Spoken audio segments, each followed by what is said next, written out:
Welcome back to the Cardinal Newman Society podcast. I am your host, Kevin Murphy. Today we are continuing our dialogue with Tony Scarpo. If you recall, in our last episode, we left off with Tony as he was talking about re-engaging with the school after somewhat of a bomb went off, in the sense of a person coming in and teaching things that disturbed the entire community, caused the parents to go and question the school, and caused Tony and his wife, for the very first time, rather than embrace the school as they had done so wholeheartedly, and even contributed financially and asked others to contribute financially, this person that came in and spoke caused them for the first time to retract. As we re-engage today, Tony, I want to just get back to where you were now re-engaged with the school. That's correct. You had accepted back the position, although you sensed something still wasn't right. Pick us up where we left off, if you would. Sure. Thank you. Barbara and I decided, after much prayer and speaking with the headmaster, that, for lack of a better term, they've learned their lesson, that this type of behavior is never going to happen again. And we ended up re-engaging. We became campaign chairs again, with the promise, eye to eye, man to man, that this type of thing could never happen in this school again. And so we're now basically at 2019, and all was fine. 2019 was fine. We ended up rounding out the Ascending Campaign program. We raised the amount of money that we needed to raise to complete the Art Center. The $12 million? Yeah. Wow. I don't know the exact amount, but certainly very close to that. Of which you gave $1,350,000 of that? Yes. And we were all back to being proud. And as bad things happen in life, and with our faith, and you begin to think of the concept of forgiveness, well, it pretty much was forgiven. What they did, we forgave. And not only that, other parents forgave as well, and we were on our mission. The grand opening of the Art Center occurred. Everything was joyous. The kids were back in the saddle with their learning and their teaching and their participation, and everything was fine. Everything was happy until, I'd say, towards the end of 2019, there are constant bulletins coming out. Parents are constantly getting emails and bulletins and announcements from the school, and words began to creep back in from some of the trustees, the headmaster, the principal, and at times the sisters themselves. Now, mind you, again, I want to remind everyone that the sister presentation or the sister orientation at Academy might be 3 sisters, when at one time there were hundreds of sisters at that school. So there's an influence there, but honestly, I would say that they're in their 70s or 80s, and they're not really as engaged as one might think. So as the bulletins and flyers started to come out, there started to be a tone. You could begin to pick up the tone. The tone was interesting. The words started to enter these communications to families. You'd start to hear the word social justice a lot. There'd be references to racism.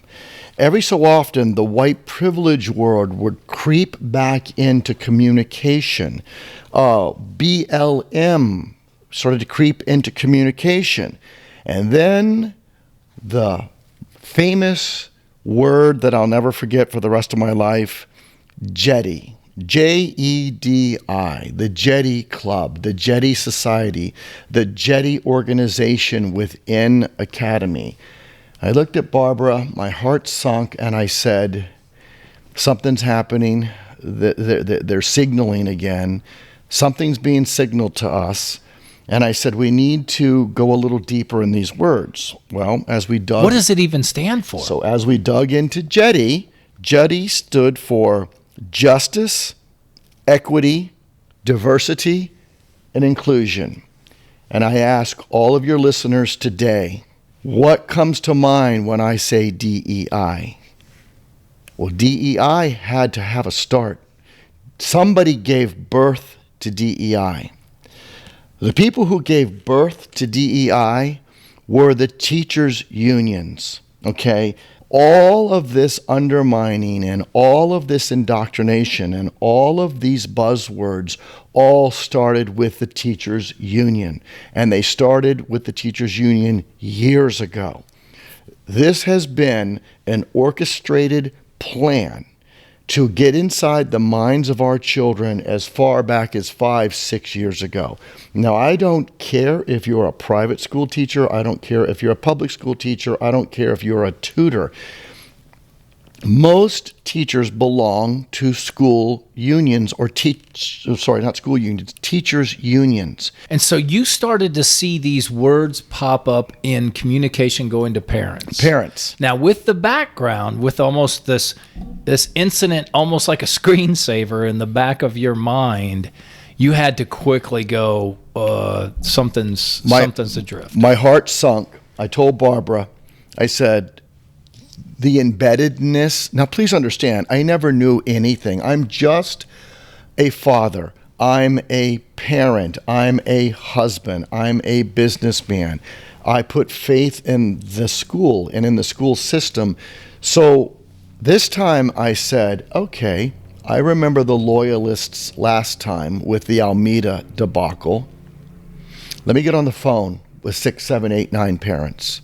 Let me start comparing notes with these parents. And I started to talk about Jetty. What do you perceive Jetty as? What do you perceive BLM as? What do you perceive the Power Club to be? What is this? All right, well, collectively, the 10 or so parents, along with Barbara and I, concluded that they are picking up right where they left off with Almeida, and we still weren't sure. So we waited for communique to come in. And then something happened. And it was a thing that everybody in the world remembers, and that is COVID. COVID hits us in Florida March 2020.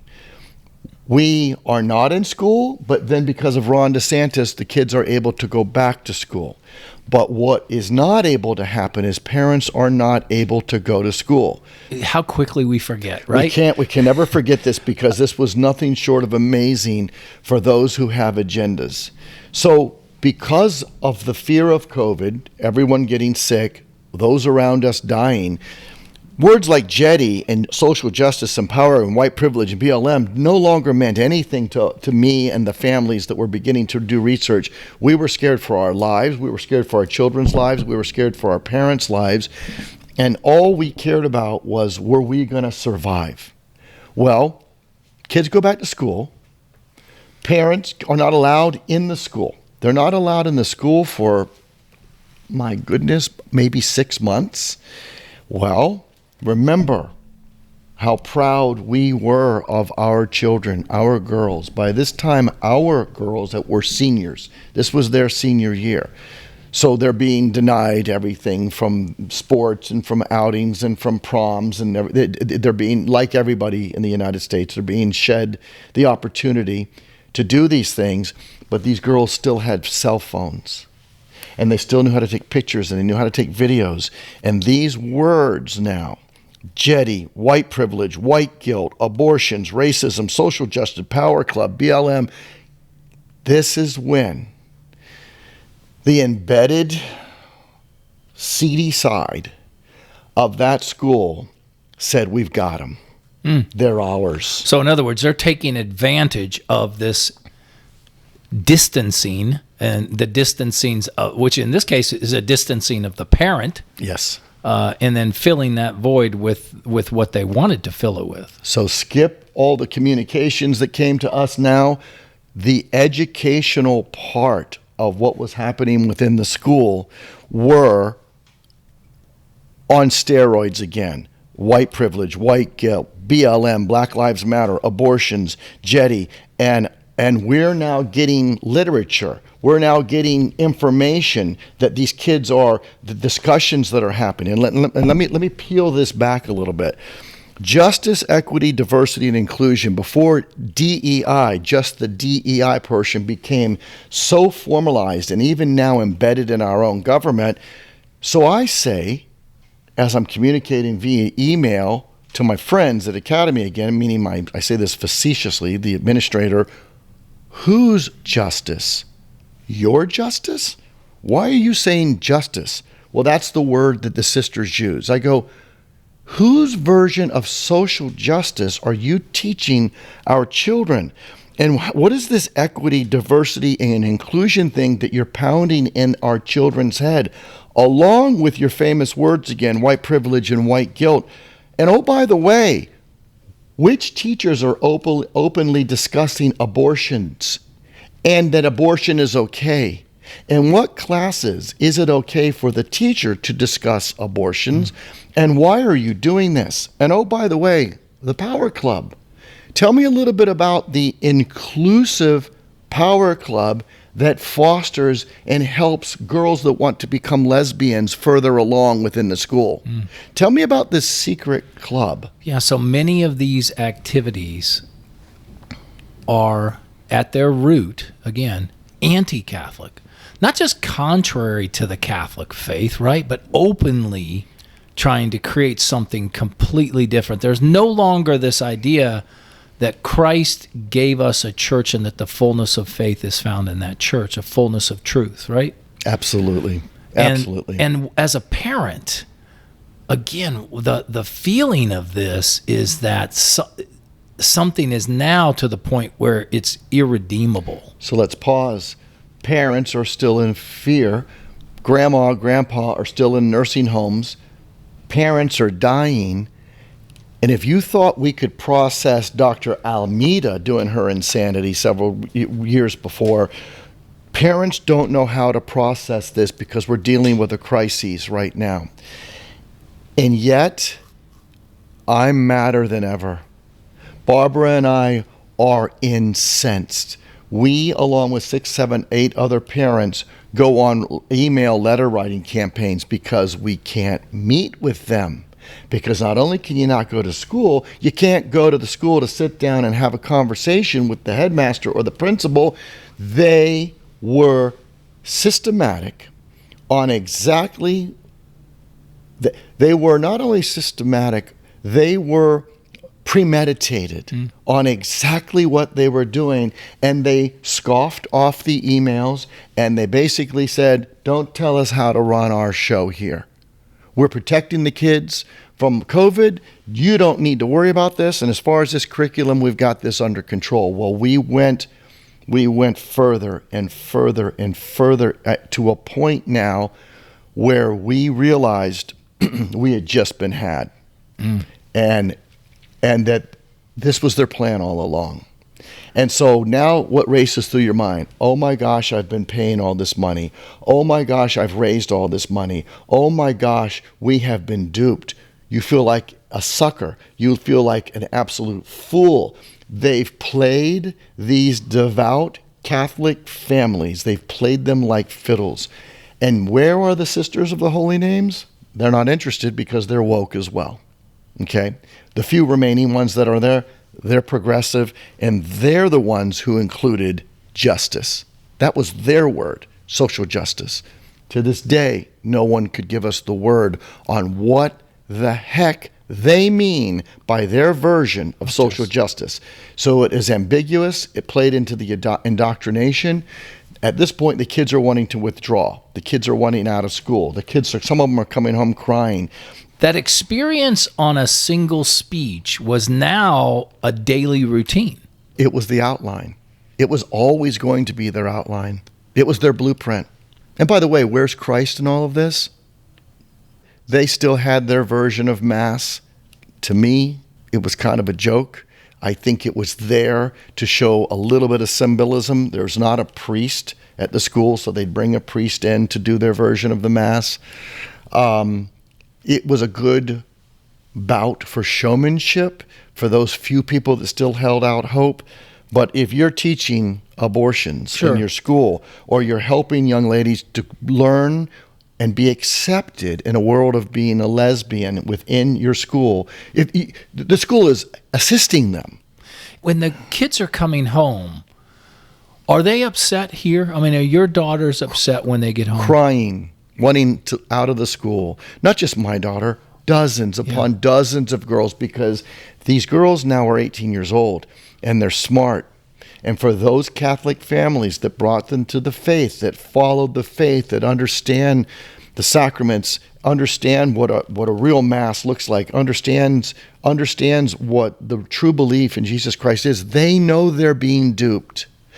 And many of them lost their way. Many of them fell victim to the indoctrination of what the now when I say the school, I want to be very clear. There's only about 8 of them, but 8 of them held the power because the rest of the teachers couldn't and wouldn't speak up. They spoke to me privately and Barbara, but they didn't want to lose their jobs. Everyone is afraid of cancel culture. This is the beginning of cancel culture. So the 8 or so masterminds in that school, Barbara and I, we weren't disappointed or sad anymore. We were enraged. Right. So by the end of the year, we confronted the headmaster. I looked him in the eye. I was able to have a face-to-face meeting. I said, you lied. You played me like a fiddle. You played with our names. You played with our reputations. You are a bona fide liar. You've had an agenda from day one. And I'm telling you right now, our daughters have several months left of school. Take this down. Stop this now, or you're going to regret it. He looked at me and he says, regret what? I said, I'm going to let the world know. I'm going to let the world know how systematic your approach to indoctrinating these students in everything that is Antichrist. I'm going to let them know. He was so joyful and so arrogant and so empowered. He looked at me and said, history will prove that I was on the right side of this. And he dismissed me. He used my wife and I like a dirty rag. He had no problem. Giving $1,350,000 to a school is an enormous, generous gift, number one.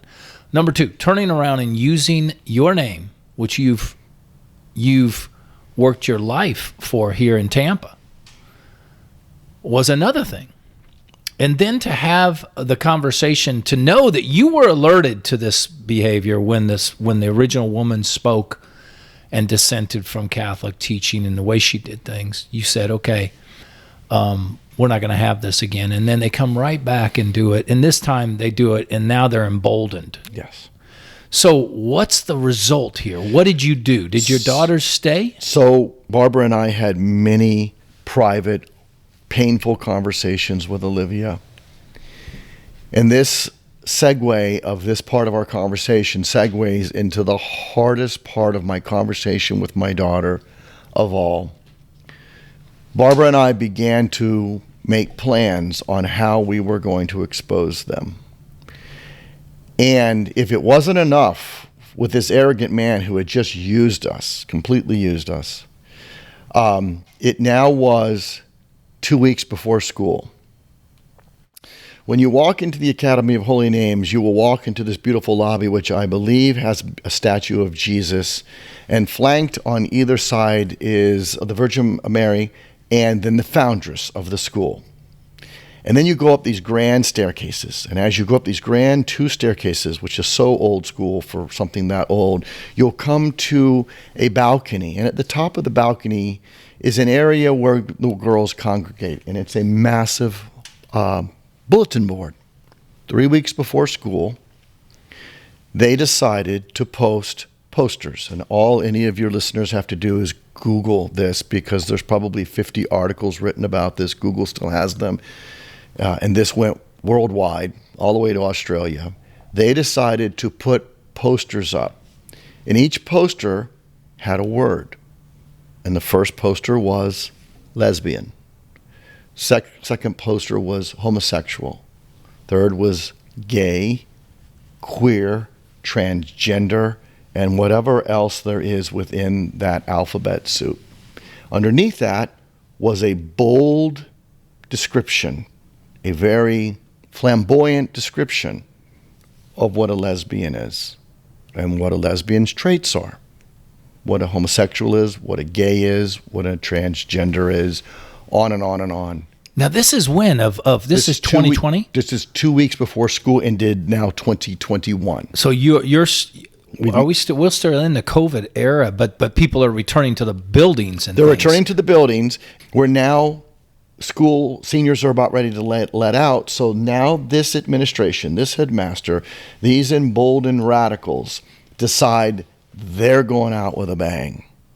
So they put all these graphic descriptions up, large descriptions up, so every senior and every junior has to pass this bulletin board. And at the bottom of it, it's not so much the descriptions or the explanations of this. This is not something that is problematic at this point to me. What's problematic to me on the bottom is learn to be a better ally. Meaning we've already guilted you now for the last 3 years on your white privilege, your white guilt, your racism. You certainly aren't good enough for social justice, okay?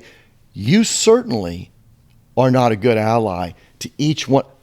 Some of these girls didn't even know what a transgender was. They didn't know what a transvestite was. They didn't even know what these words were. Now that we're in 2024, isn't it a sad reality that everybody knows that? But at the time, those were rare. I mean... Well, and I want to make something clear. It is not that I am passing judgment on anything here. What I looked at was the same signaling again. Once again, you are less than holy. You are less than good. You are less than because you don't even know how to be in a world of social justice to treat everyone here on this board, and you need to get with the program. So once again, the girls completely melt down. Well, now the parents, remember that storming of the school before? Well, now they storm the school again, going, what is your messaging here? What are you doing?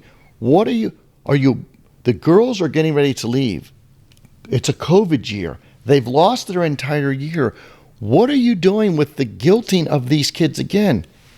The administration and the headmaster protected that board and wouldn't let anyone tear it down. They died on the cross of protecting that board. My daughter came home. She said, I want to be able to do something tomorrow.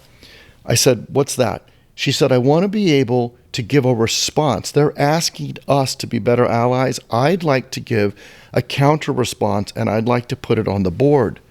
I said, Olivia, for the first time in your father's life, I want to tell you that this board is a setup. And if you put something on that board right now, you might not get your transcripts. And she was accepted to the University of Florida and only was due to start in 3 months. I said, Olivia, transcripts, you have to have them to get into University of Florida. I think that you're going to be targeted here. She goes, you're telling me that I can't speak? I can't speak with all that I have that is me as a young adult, a person with devout Catholic feelings. I want to be able to give a counter thought. I don't want to degrade anything or anybody. I want to recite a biblical message. I said, no, you can't. They're setting us up. They're setting you up. I said, Olivia, but here's my promise to you. The day after you graduate, we will physically go to the school to pick up your transcripts the old-fashioned way. We will get them in our hands. And I promise you the day that we pick up your transcripts and we say goodbye to the school, that Barbara and I are going to let the world know what they've done to all these girls and how they've treated all these girls.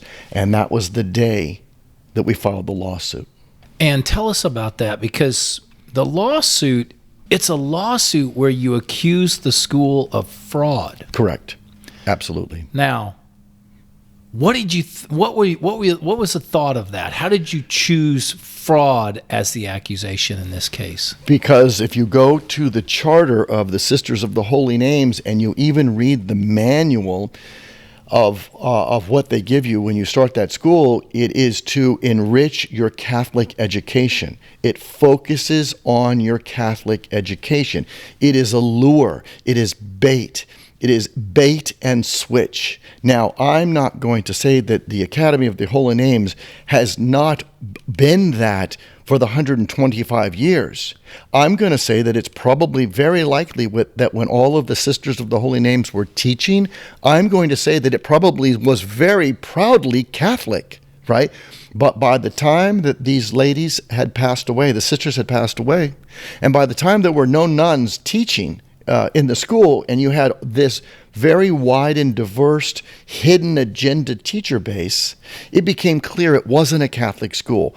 But the paperwork, the mission statements, the websites, everything still said that it was a Catholic school. But the truth is, it's a non-diocesan school that does not take its orders from the diocese. Sure. They can do whatever they want, and they found a creative way to dupe parents.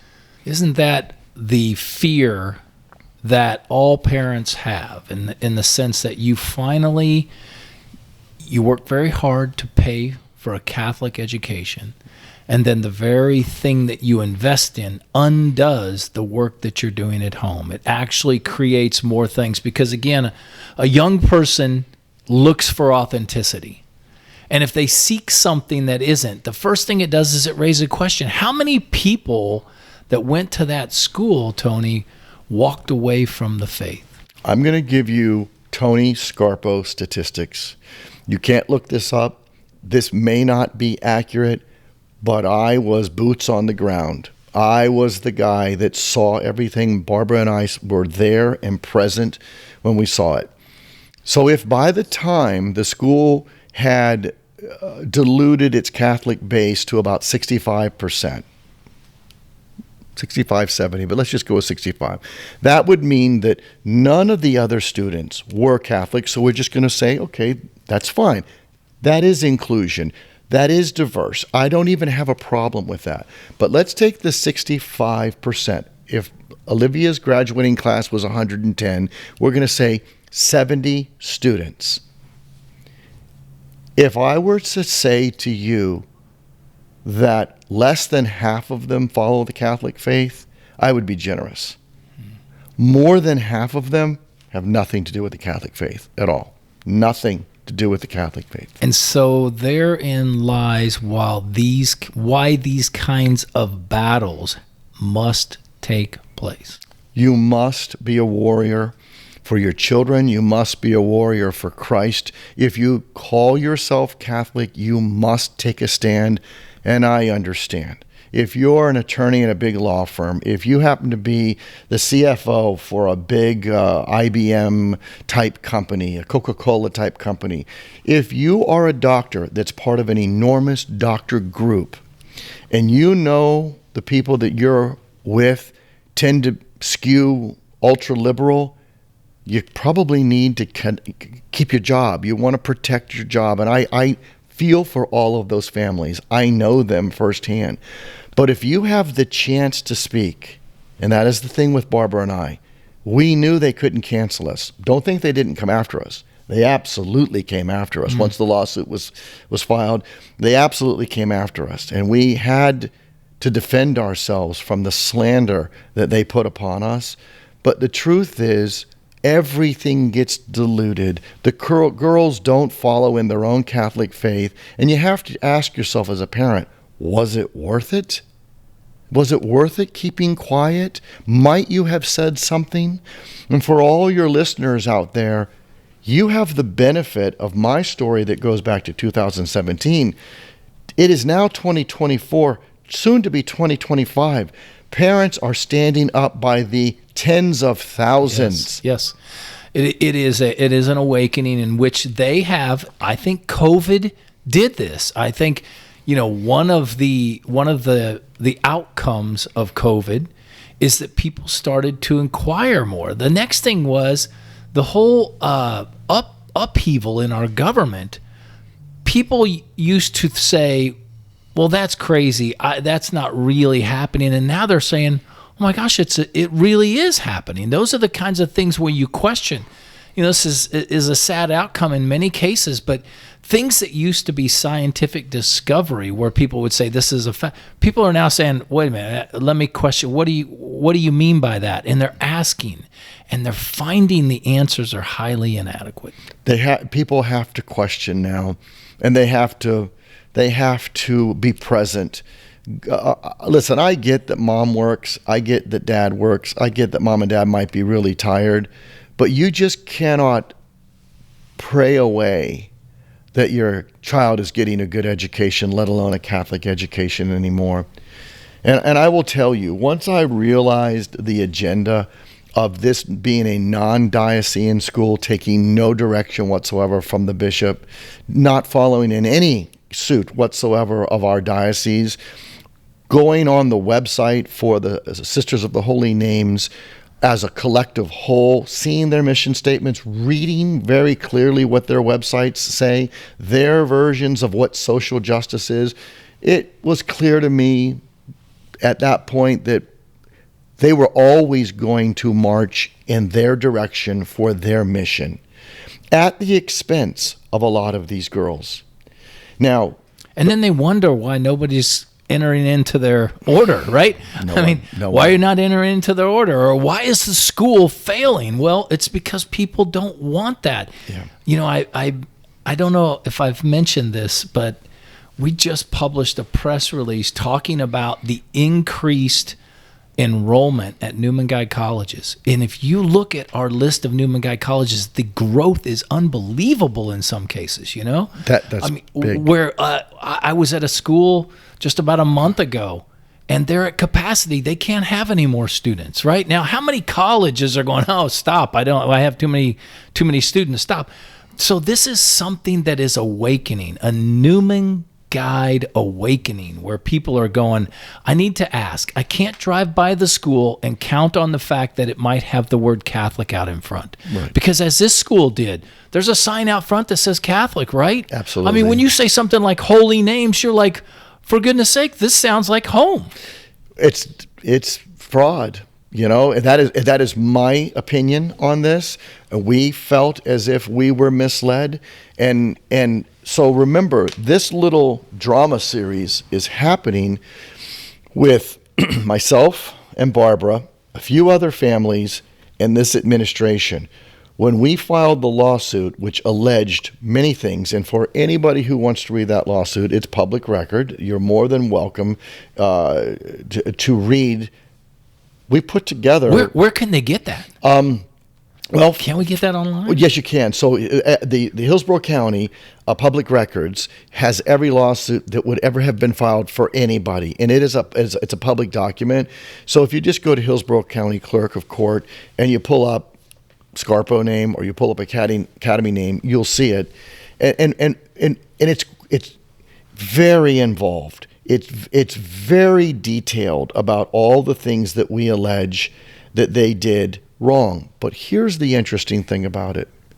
Barbara and I would have never imagined, with our little drama that was going on in South Tampa Bay, that within 24 hours that the AP would have picked it up, Fox, NBC, CBS, and every news outlet in Europe and Australia pick this up, and then the next day we were all over the news and all over Google, and we had no idea how to manage this, because maybe even in our world of being naive, we thought we could handle this within the court system here, right?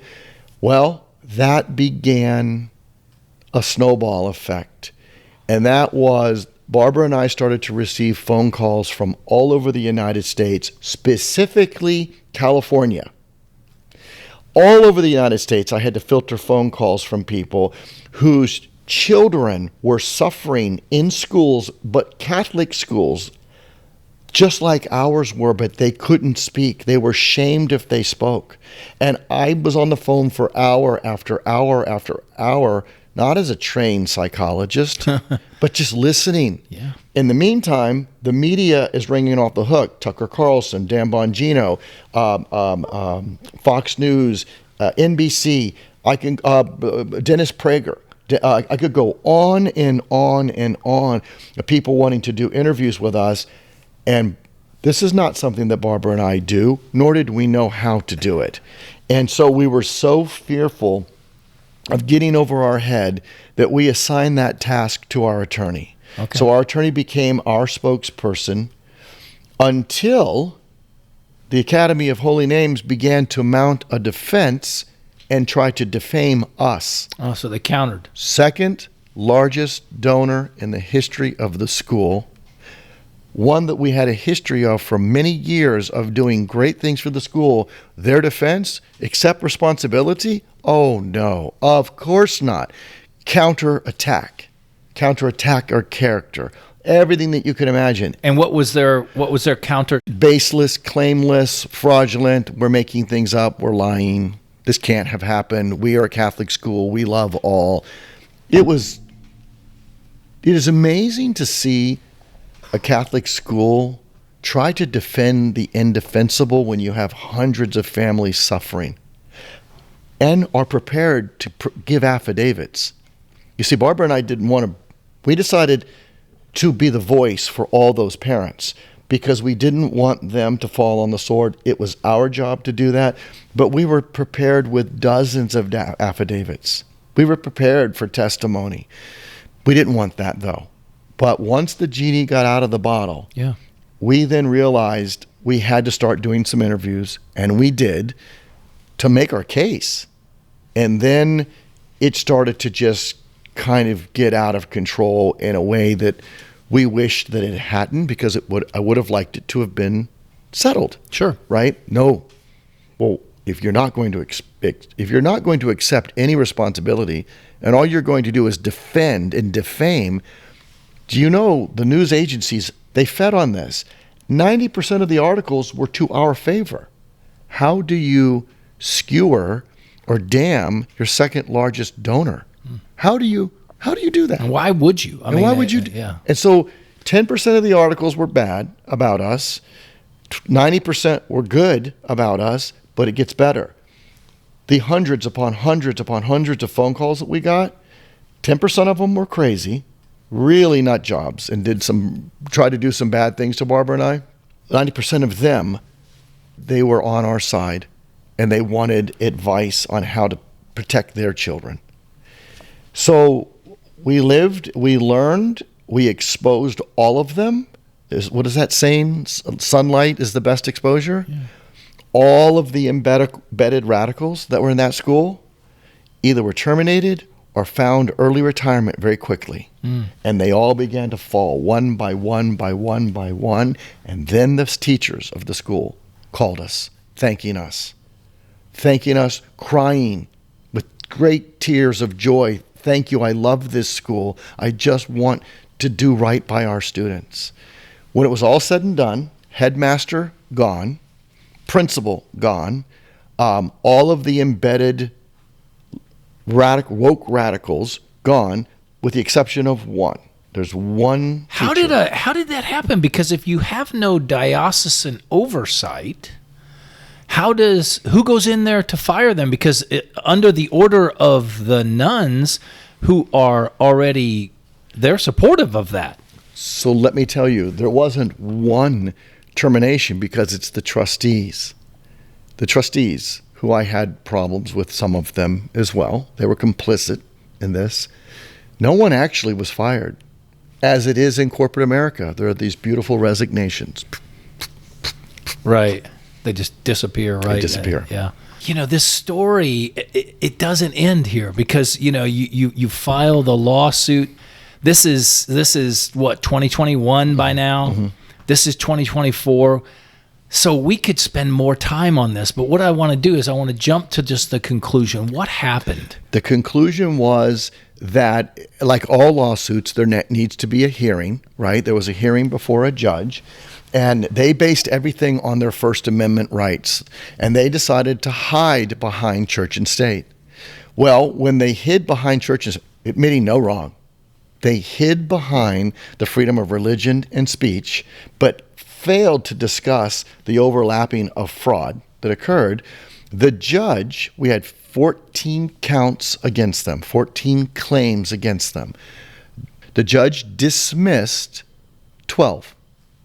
The judge turned to our side and said, you can resubmit 2.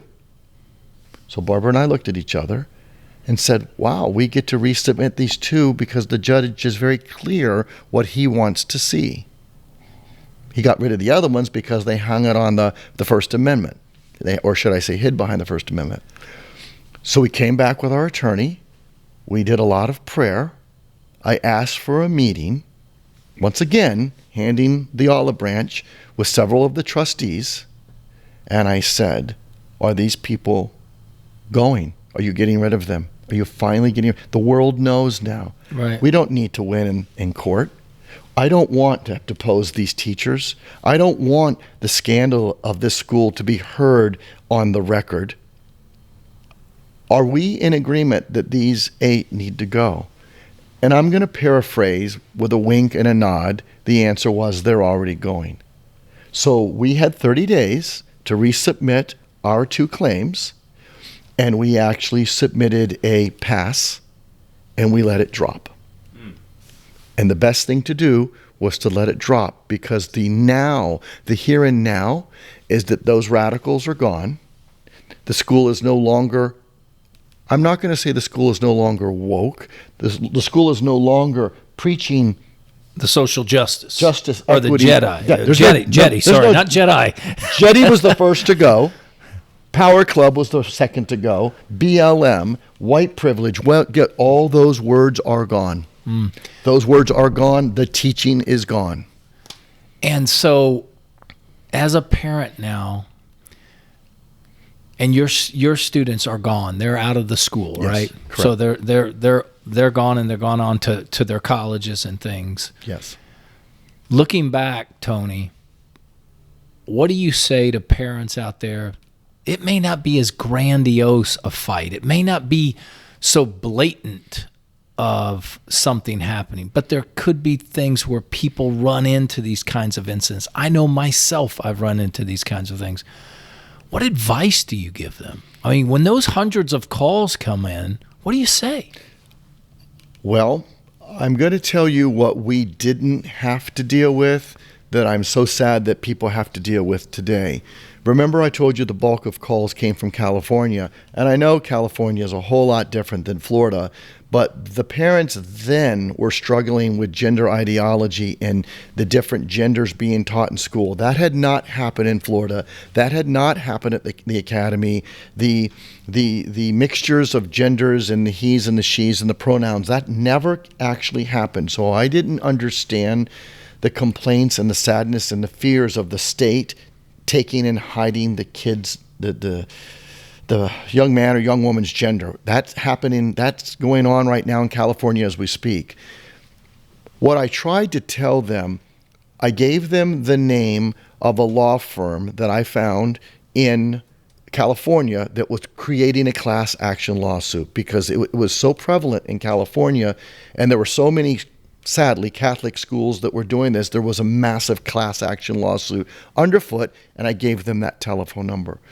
But what do I tell people today? What do I tell them today?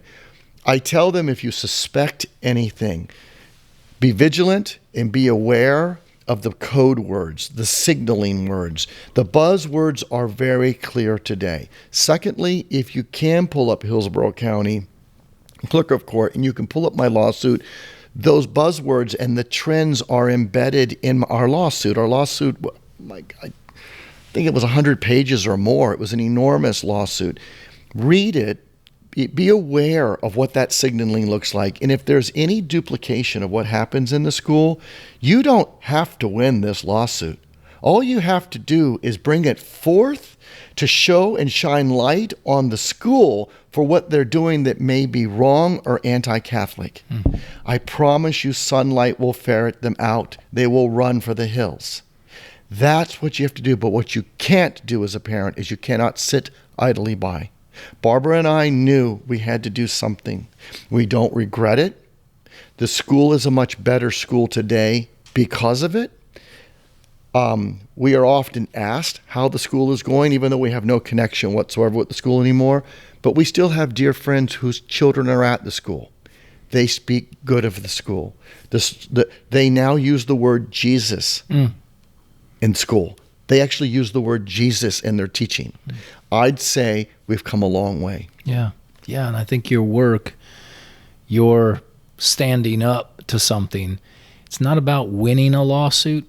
It's really calling attention to something and reconverting people back to what the intention of Catholic education was in its very essence, right? You have to. And, when I'm going to deviate just a little bit, when the judge gave us the opportunity to edit the two of the claims, we had enough knowledge on how to edit it to win that lawsuit.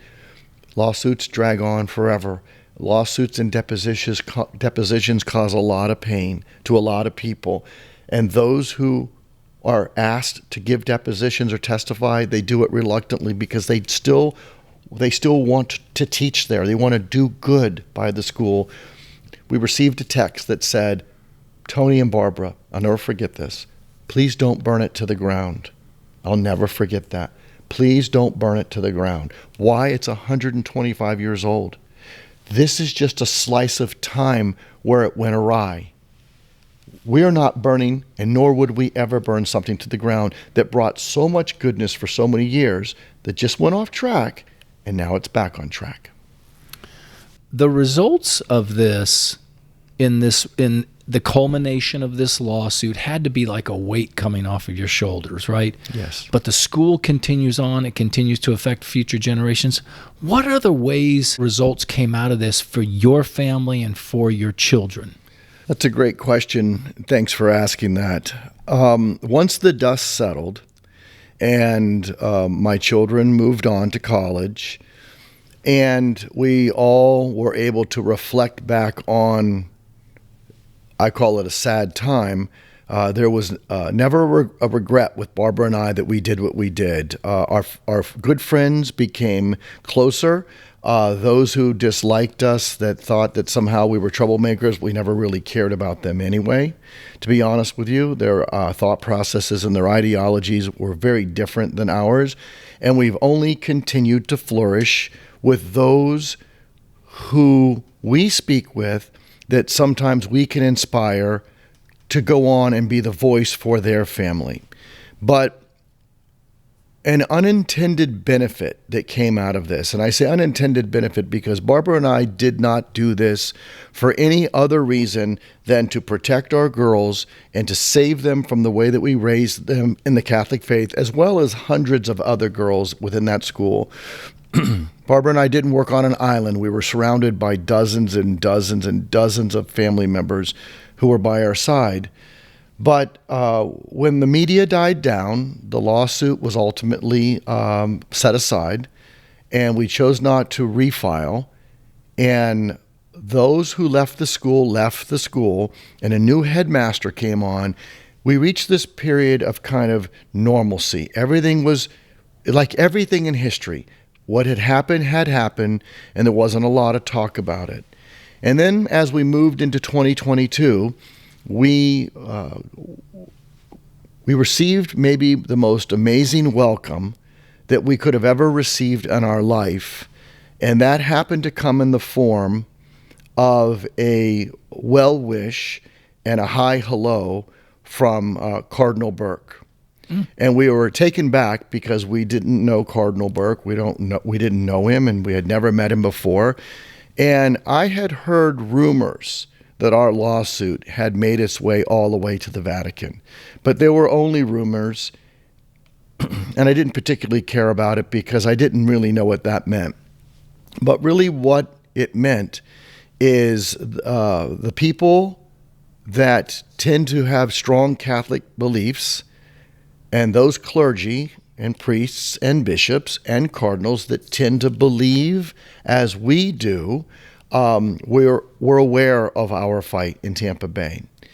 And when we received a greeting from Cardinal Burke, Barbara and I were were so thrilled and didn't really know what to do with this new information. How did it come to you? Cardinal Burke he has Our Lady of Guadalupe Shrine in La Crosse, Wisconsin. And therefore, at his shrine, there are a number of priests that work with him and under him. And it came from his administration. It came from his team, not directly from him. And we're aware of Cardinal's, His Eminence is aware of what was going on down in Tampa. He supports you. Stay strong for the children. And so it would have been his staff. And that happened once, but then it happened again. And then his staff actually came to Tampa for a meeting. And we had dinner with them. Barbara and I had dinner with his staff and several of the priests that work with him at the shrine. And we were like on cloud nine. We couldn't really believe that this was happening. And there wasn't a great deal of detail talked about it, like the minutia of the lawsuit and what we endured. It was a higher level of understanding of Catholic faith and our children and the goodness and the betterment for our children. At the end of that meeting, a question was asked of Barbara and I. His Eminence will be coming to Tampa in the very near future. And I said, okay, great. What does that mean? And he goes, he would like to meet you and Barbara. And I said, that would be wonderful. Where? And there was a pause of where, right? And something just overcame me. And I said, can we have a reception for him at our home? And they said, beautiful. Yes, he'll be here in November. And I said, you've got to guide me on how to do this. I have absolutely no idea what I'm doing here, right? Fast forward, we invited 47 of our closest friends and clergy, and Cardinal Burke came to our home. He blessed our home. He sat in the exact chair that you're sitting in right there. And for 2.5 hours, he visited with us and spoke with us. He actually stepped to my daughter's back bedroom, which happens to overlook the Academy of the Holy Names, and did the sign of the cross on the school. And turned to us and said, this is going to be good. This is going to be good for everybody. And the takeaway left me speechless, because a very powerful man in the Vatican saw that we must have had no choice, that we were at our wits' end with what was happening to our children. And he would have never liked that to happen. Nobody wants that to happen, but it did happen. And I think in many ways he might have been grateful for what we did, but more grateful for the outcome for the Academy. After that reception, we went to Jesuit, where we attended our first Latin Mass, which he conducted at Jesuit High School, and then went on to Epiphany to do a Latin Mass there, which is local here in Tampa. And at the end of his stay, he looked at Barbara and I, and he said, so you'll be joining me in the Vatican in June, correct? And I said, what? And I turned to his special emissary, and I said, is that an invitation? He goes, yes, and you'll be there in June. So the whole family gathered up, all 14 of us. We went to the Vatican, and he hosted a dinner for us and a private mass at his home in the Vatican. Wow. So I don't know what all of that means, other than the fact that he is now our friend. I call Cardinal Burke a dear friend. We speak regularly. The invitation is always open for us to come, although we don't take advantage of that. He's been back to Tampa a couple of times since then. And Barbara and I feel blessed to have him in our world. Beautiful, Tony. Thank you so much. Thank you and your wife for the work that you've done, for standing up for something that oftentimes people just dismiss. And I think that we're seeing, as people look at the schools, secular schools, private schools, and Catholic schools, when they look at them and find some kind of a deficiency, all they have to do today is say, is your school Newman Guide recommended? Yes. And all those things are in place that would prohibit the very things that you talked about from happening. I think it's a wonderful idea. I know the guide personally. I would highly recommend it to any family member. I wish we knew of the guide in 2015, but now people know of the guide. And that's our goal. We want to get that message out. So thank you again. God bless you. And let's praise God that school is there and can continue serving people for generations to come. Absolutely. Thank you for your time. Thank you. If you'd like to learn more about how you can help promote and defend faithful Catholic education, go to cardinalnewmansociety.org.